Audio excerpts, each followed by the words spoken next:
The Mamluks, which till any man show me the contrary, I shall presume to have been a commonwealth, consisting of an army, whereof the common soldier was the people, the commissioned officer the senate, and the general the prince, were foreigners, and by nation Circassians, that governed Egypt. Wherefore these never durst plant themselves upon dominion which, growing naturally up into the national interest, must have dissolved the foreign yoke in that province.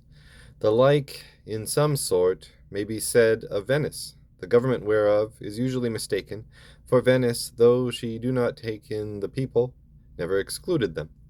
This commonwealth, the orders whereof are the most democratical, or popular of all others, in regard of the exquisite rotation of the Senate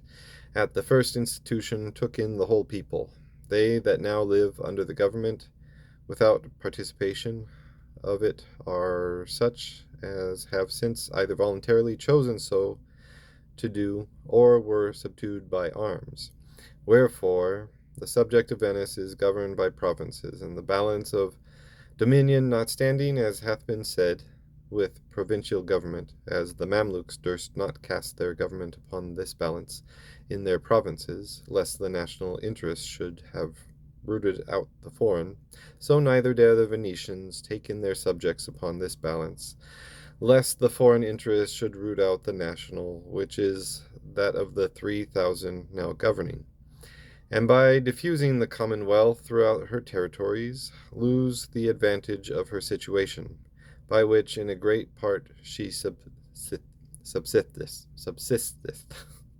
at such also is the government of the Spaniards in the Indies,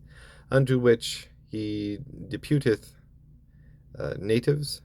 of his own country, not admitting the Criollos unto the government of those provinces, though descended from Spaniards. But if a prince or a commonwealth may hold a territory that is foreign in this, it may be asked why we may not hold one that is native in like manner.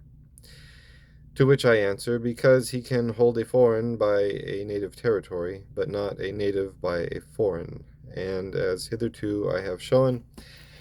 what is not the provincial balance, so by this answer it may appear what is, namely the overbalance of a native territory to a foreign. For as one country balanceth itself by the distribution of property according unto the proportion of the same, so one country overbalanceth another by advantage of diverse kinds.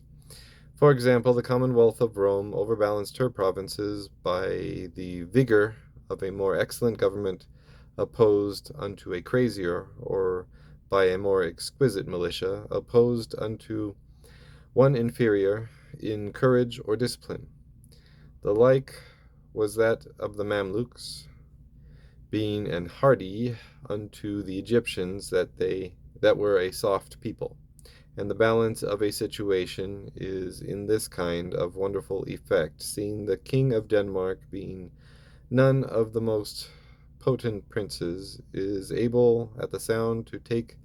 toll of the greatest, and as this king by the advantage of the land can make the sea tributary, so Venice by the advantage of the sea, in whose arms she is impregnable,